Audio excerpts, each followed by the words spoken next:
अगर किसी से पूछ दिया जाए, ये बताइए कि गीता में हम कौन हैं? हम सनातन धर्म का पालन कर रहे हैं, हम सनातनी हैं, हम हिंदू हैं। हिंदू का मतलब क्या है? हिंदू का मतलब है, सनातनी का मतलब है कि जो हमारे वेद पुराण हैं इनके विषय में हमें पता हो।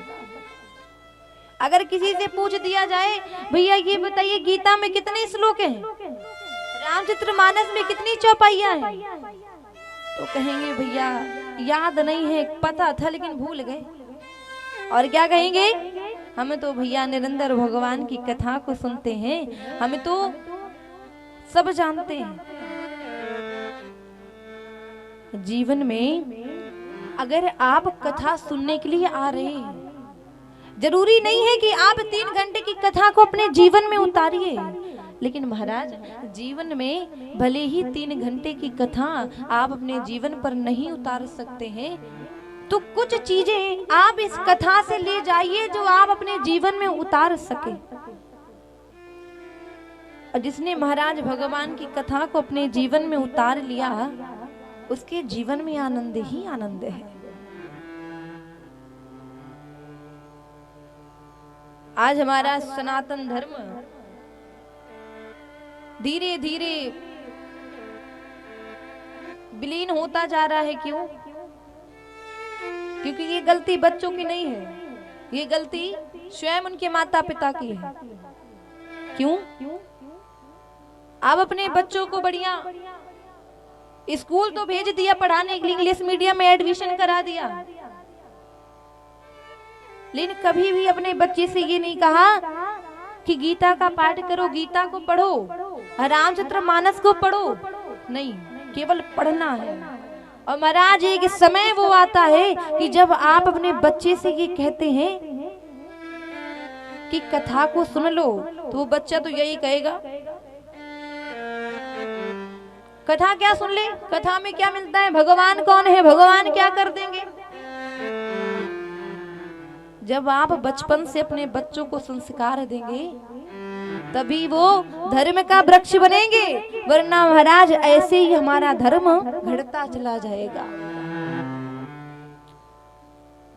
इसलिए जैसा आप अपने बच्चों को सिखाएंगे वैसा ही कल ये हमारे बच्चे हमारे जीवन का भविष्य बनेंगे। अच्छा ये बताइए, रामचरितमानस किस किस घर में हाथ ऊपर करेंगे?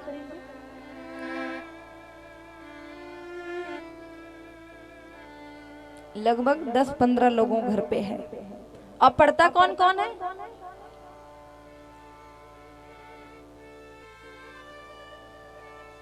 अच्छा 1-2 लोग ही पढ़ते हैं बस। कई लोग क्या करते हैं कि रामचरितमानस को तो रख लेंगे और लाल कपड़े में या पीले कपड़े में बांध करके रख लेंगे और सुबह शाम अगरबत्ती ले करके पूजा कर देंगे। हो गई भैया, बड़ी विडंबना है, बड़ी दुर्दशा होने वाली है हमारे समाज की कुछ समय बाद।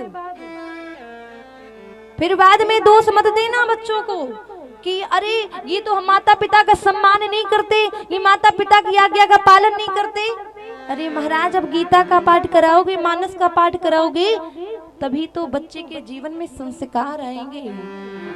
जब आप अपने बच्चों को शास्त्रों से जोड़ेंगे, वेदों से जोड़ेंगे, तभी आपके बच्चे के जीवन में संस्कार आएंगे। वरना फिर चिड़िया चुन गई खेत, फिर पछताए का होते हैं। फिर जब बड़े हो जाते तब शिक्षा देंगे, अरे ये कर लो वो कर लो। जब छोटे थे तब तो सिखाए नहीं, बड़े होकर के सिखाते हैं कि कथा को सुन लो। क्यों कथा सुन लेंगे? इसलिए कहते हैं जीवन में इस लोक में नहीं, लेकिन महाराज परलोक के लिए तो कुछ कर लीजिए, कुछ कमा लीजिए। और क्या कमाना है? कमाना तो महाराज यही है, भगवान नाम संकीर्तन को कमा लीजिए, अच्छे कर्म कर लीजिए, जो कि हमारे साथ यही जाने वाला है और हमारे साथ कुछ जाने वाला नहीं है। वरना ऐसे ही मर के चले जाएंगे, यहीं पर सब पड़ा रह जाएगा। क्यों? क्योंकि भगवान का भजन तो होता नहीं, भगवान की भक्ति तो होती नहीं। अगर कहीं कथा हो रही तो 10 लोग मना करने वाले आ जाएंगे, अरे भैया काहे चक्कर में पड़ रहे हो। और अगर अधर्म का कोई कार्य प्रारंभ कर दिया जाए तो महाराज इतनी भीड़ होगी कि प्रशासन को बुलाना पड़ेगा महाराज। ये विडंबना है हमारे इस समाज की। लेकिन महाराज किसी के चक्कर में मत पड़िए। इस लोक में नहीं, ये जीवन तो हमारा ऐसे ही निरंतर जा रहा है। इस लोक के लिए नहीं लेकिन परलोक के लिए कुछ कर्म कर लीजिए, अगला जन्म सफल बना लीजिए, वरना महाराज हाथ मलते रह जाओगे। जिस कार्य के लिए परमात्मा ने हमें ये सुंदर मानव तन प्रदान किया, किस लिए किया? कि हम अच्छे कर्म कर सके, भगवान की भक्ति कर सके, भगवान का भजन कर सके।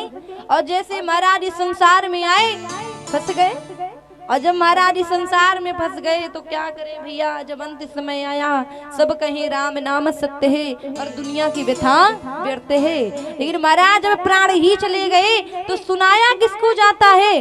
जो मृतक शरीर के पीछे पीछे, शव के पीछे पीछे पुरुष जाते हैं, उनको ये स्मरण रहे कि संसार में राम नाम सत्य है और ये दुनिया की व्यथा व्यर्थ है। लेकिन फिर भी हम भूल जाते हैं। इसलिए महाराज गीता का पाठ कर लिया करो, मानस का पाठ कर लिया करो, क्योंकि अगर आप गीता का पाठ करेंगे तो आपका पूरा जीवन बदल जाएगा।